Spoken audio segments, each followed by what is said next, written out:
Hi friends, ഒരു നാടൻ മെഴുക്കുവരട്ടിയാണ് കേട്ടോ. വീട്ടിലുണ്ടായ പയറാണ്, അച്ചിങ്ങാപ്പയർ. ഇത് വെച്ച് നമുക്കൊരു മെഴുക്കുവരട്ടി ഉണ്ടാക്കാം. നമുക്കിത് വേവിക്കാനിടാം.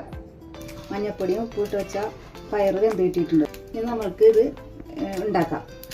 ഞാൻ സവാള ഇട്ടാണ്ട് മെഴുക്കുവരട്ടണത്.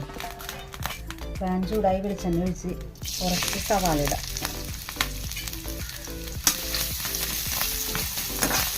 സവാള ഒന്ന് വാടി വരട്ടെ. സവാള വാടിയിട്ടുണ്ട്. നമുക്ക് ചതച്ചമുളക് ഇടാം. പല വിധത്തിൽ മെഴുക്ക് വരട്ടാട്ടോ. ഞാൻ ചതച്ചമുളക് ഇടാം. ചിലവര് മുളക് പൊടി ഇടും. ഞാൻ ചതച്ചമുളക് ഇട്ടാണ്. ഇവിടെ ഇതിനോട് താല്പര്യം. മഞ്ഞപ്പൊടി ഇട്ട് വേവിച്ചുകൊണ്ട് മഞ്ഞപ്പൊടി ഇടുന്നില്ല. ഒന്ന് മുരിയട്ടെ. സവാളയും മുളകെല്ലാം ശരിക്കും മുരിഞ്ഞിട്ടുണ്ട്. നമുക്ക് വേവിച്ച് വെച്ച പയറിടാം. ഇതിൻ്റെ കൂടെ കറിവേപ്പില ഇടത്തോട്ടാ. കറിവേപ്പില ഇല്ലാത്തതുകൊണ്ട് ഞാൻ ഇടാട്ടെ.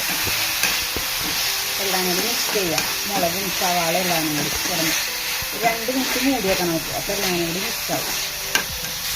നല്ല ടേസ്റ്റി ആയിട്ടുള്ള നാടൻ പയർ മെഴുക്കുവരട്ടി റെഡി. Okay, by.